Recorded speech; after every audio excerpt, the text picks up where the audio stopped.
Hello and welcome to my channel Math Design.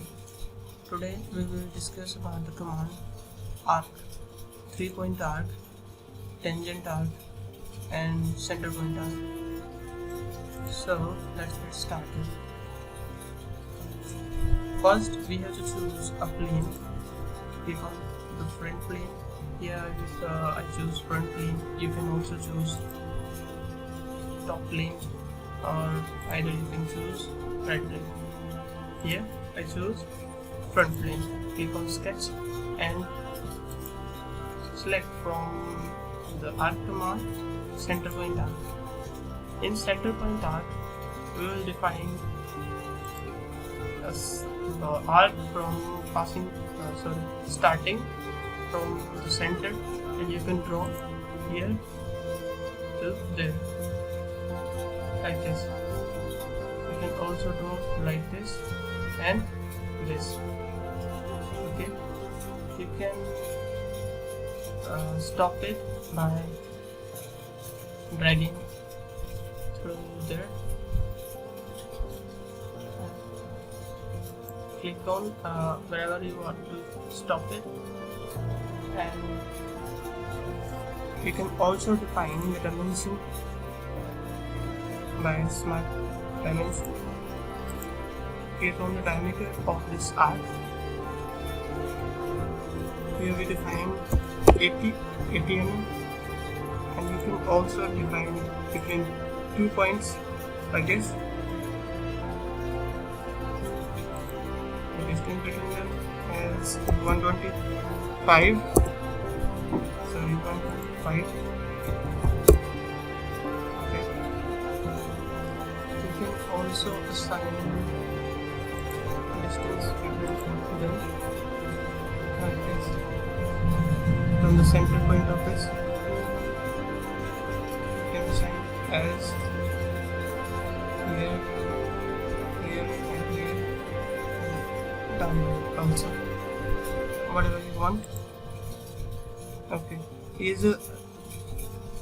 radius of this arc is fixed, so we can not vary the dimension of this geometry or arc. Now click on select.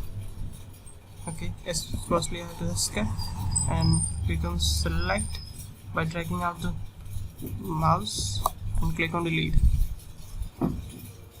Now the next command is the tangent arc. In tangent arc we will draw a tangent passing through a line. It should be tangent to a line or any geometry which you want to make an arc. Okay, now click on this and click on the end point of this, and you can draw an arc tangent to this line or any geometry.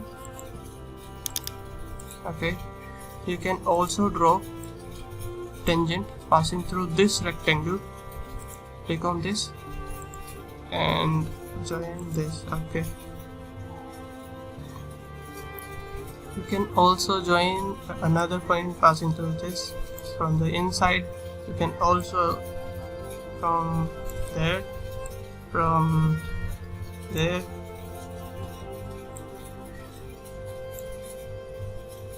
but you have to assign a tangent for drawing the tangent arc. By dragging the cursor, you can select this, and by selection click on delete. Now next command we will use, that is 3-point arc. As you can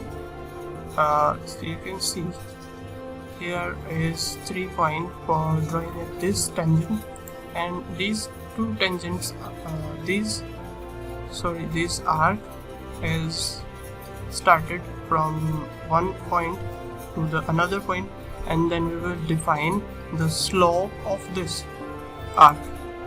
Here is the starting point of arc and ending point of the arc, and you can define this slope as inside or outside, whatever you want, whatever you the need of your geometry or your drawing. Okay, now click on select and delete. In this video we have studied about the 3 types of arc, all the types of arc in SOLIDWORks, and if you want to learn about line command, circle command, rectangle command, ellipse command, and then you can visit previous video. If you like this video, please like and subscribe to our channel, and thanks for watching. Have a good day.